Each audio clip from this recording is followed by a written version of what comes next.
బషీరాబాద్, ఇబ్రహీంపట్నం చాలా ఫేమస్ అయినటువంటి ఈ రెండు బస్తీలు.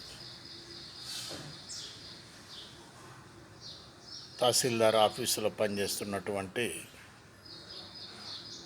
రెవెన్యూ ఇన్స్పెక్టర్ ఈ రెండు తహసీల్దార్ ఆఫీసుల్లో ఏసీబీ వాళ్ళు పట్టుకోవటం జరిగింది. వాళ్ళు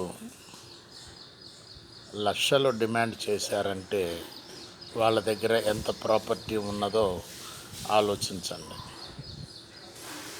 అంటే రెవెన్యూ ఇన్స్పెక్టర్లు ఈక్వల్ టు తహసీల్దార్లు, తహసీల్దార్లు ఈక్వల్ టు డిప్యూటీ కలెక్టర్లు.